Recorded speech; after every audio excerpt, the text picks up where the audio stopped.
दोस्तों, आज के इस वीडियो में मैं आपको बताने वाला हूं कि तहसीलदार कैसे बनते हैं। दोस्तों, हमारे देश के अंदर बहुत सारे राज्य हैं और उन राज्यों में बहुत सारे ज़िले होते हैं और ज़िलों के अंदर बहुत सारे तहसील होते हैं। उस तहसील का प्रभारी अधिकारी जो होता है उसे हम तहसीलदार कहते हैं। दोस्तों, तहसीलदार बनने के लिए क्या करना चाहिए और क्या क्या आपका एजुकेशन क्वालिफिकेशन, शारीरिक मापदंड और फिजिकल एफिशिएंसी क्या क्या होना चाहिए, ये सब मैं आपको इस वीडियो में बताने वाला हूँ। तहसीलदार और नायब तहसील राजस्व प्रशासन में प्रमुख अधिकारी होते हैं और सहायक कलेक्टर की शक्तियों का प्रयोग करते हैं। तहसीलदार और नायब तहसीलदार उप रजिस्ट्रार, राजस्व कलेक्शन और पर्यवेक्षण होने का मुख्य कार्य करते हैं। तहसीलदार का पद जिले में एक बहुत ही महत्वपूर्ण पद होता है। दोस्तों, तहसीलदार के लिए आपको ग्रेजुएशन और पोस्ट ग्रेजुएशन की डिग्री उत्तीर्ण होना बहुत ही ज़रूरी होता है तथा आप 21 से 42 वर्ष के बीच होना चाहिए। दोस्तों, इसके लिए आपको 3 परीक्षाओं से गुजरना पड़ता है। सबसे पहले आपको स्क्रीनिंग होता है। स्क्रीनिंग में ऑब्जेक्टिव क्वेश्चन होते हैं और अगर आप पास कर लेते हैं तो आपको मेंस के लिए बुलाया जाता है। अगर आप मेंस के लिए आप पास कर लिए तो उसके बाद आपको इंटरव्यू के लिए बुलाया जाता है। दोस्तों, अगर आप इंटरव्यू कर लिए तो आपके सारे सर्टिफिकेट है आपका उसका जांच होगा। जांच होने के बाद आपको इस पद के लिए योग्य माना जाएगा। तहसीलदार का वेतन का बात करें तो वेतन है 9300 से 34,800 तक और इसके साथ ही सरकारी आवास, सरकारी गाड़ी तथा और भी बहुत सारी सुविधाएं मिलती हैं। इसके साथ ही उनके पास बहुत सारे कर्मचारी होते हैं जो उनके कामों में उनका सहायता करते हैं। तहसीलदार के काम क्या होते हैं? दोस्तों, तहसीलदार के काम होते हैं भूमि संबंधी विवादों को सुनना तथा उसका निपटारा करना, पटवारी के द्वारा जो भी काम किया जाता है उसका पर्यवेक्षण करना और किसानों के हितों के लिए जो भी कार्यक्रम चलाना है उसको देखना, भूमि के पेपरों का जो अच्छा से रख रखाव करना तथा राजस्व को कलेक्शन करवाना।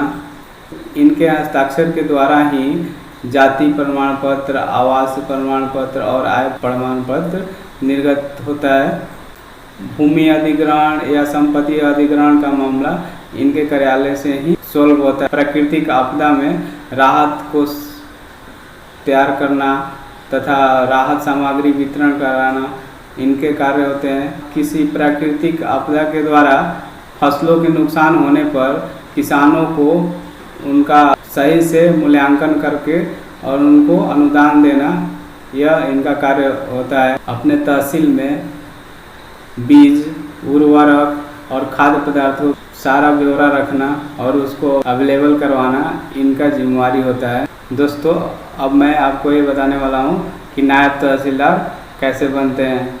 दोस्तों, नायब तहसीलदार के लिए आपको ग्रेजुएशन और पोस्ट ग्रेजुएशन की डिग्री पास करना ज़रूरी होता है।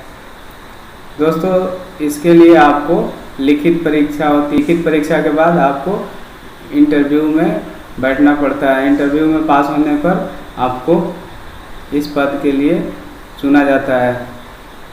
दोस्तों, इसके लिए 50% वैकेंसी नए उम्मीदवारों के द्वारा होता है तथा 50% पदोन्नति के द्वारा होता है।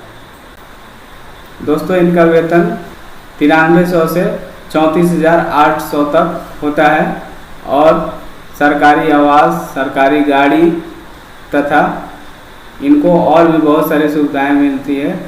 दोस्तों, इनके पास भी बहुत सारे कर्मचारी होते हैं जो इनके कामों में हेल्प करते हैं। दोस्तों, नायब तहसीलदार टैक्स, भूमि से रिलेटेड जो भी टैक्स है उसका लेन देन करना, कितना बकाया है, सरकार को कितना देना है, इसकी पूरी जिम्मेदारी इनके ऊपर होती है तथा अपने से नीचे लेवल के कर्मचारियों से मेल मिलाप करके रखना तथा सूचना इकट्ठा करना इनका काम होता है।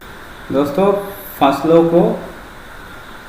फसलों का निरीक्षण करना, किसानों को ऋण देना, फसलों के क्षति होने पर उनका मुआवजा देना, अगर कोई किराए के मकान में है और वहाँ पे कोई विवाद होता है उसका निपटारा करना, उसके लिए कोर्ट तक जाना, यह सब इनकी जिम्मेवारी होती है, इनके काम होते हैं। दोस्तों, मैं अब आपको बताने वाला हूँ कि नायब तहसीलदार बनने के लिए आपको शुरू से कितना पढ़ाई करना चाहिए, कैसे पढ़ाई करना चाहिए। तो दोस्तों, आपको यह पहले से ही ठान लेना है कि हमें इस पद के लिए तैयारी करना है। तो दोस्तों, सबसे पहले आपको एक टाइम टेबल बनाना है और उस टाइम टेबल के अनुसार ही पढ़ना है। शुरू में तो आपको इसमें बहुत दिक्कत होगी, लेकिन बाद में सब ठीक हो जाएगा। दोस्तों, इसमें पैटर्न को जानने के लिए आपको पिछले 10-15 सालों का क्वेश्चन बैंक लेकर और उसको सॉल्व करना है। इससे आपको यह पता चल जाएगा कि इस परीक्षा में किस प्रकार के प्रश्न पूछे जाते हैं। दोस्तों, उसके बाद सामान्य ज्ञान और करंट अफेयर्स से भी क्वेश्चन पूछे जाते हैं। तो उसके लिए आपको डेली न्यूज़पेपर पढ़ना है और उस प्रतियोगी परीक्षाओं के लिए मैगजीन्स आते हैं वो पढ़ना है। और आजकल इंटरनेट का ज़माना है, तो आप लोग इंटरनेट को प्रेफर कर सकते हैं। वहाँ से तत्काल की घटनाएं हैं और जो हो रहा है उस पर आपको नज़र रखना है और उसका चर्चा आप अपने दोस्तों में कर सकते हैं, जिससे कि आपका पूरा डाउट क्लियर हो और आपको बहुत दिनों तक याद रहे। दोस्तों, अब मैं बात करता हूँ कि तहसीलदार और नायब तहसीलदार में क्या अंतर है। तो दोस्तों, नायब तहसीलदार और तहसीलदार में राजस्व और मजिस्ट्रेट ड्यूटी में कोई अंतर नहीं है। आपको बता दें कि तहसील के प्रभारी अधिकारी को तहसीलदार कहते हैं। दोस्तों, तहसीलदार और नायब तहसीलदार को इनके पद के पूर्व उनके ज़िले में पदस्थापित किया जाता है, वो भी डिप्टी कलेक्टर के रूप में। और उसके बाद इनका भाषा और भूमि प्रशासन में एग्ज़ाम होते हैं और वो एग्ज़ाम अगर ये उत्तीर्ण करते हैं उसके बाद इनको इस पद पर पदस्थापित किया जाता है।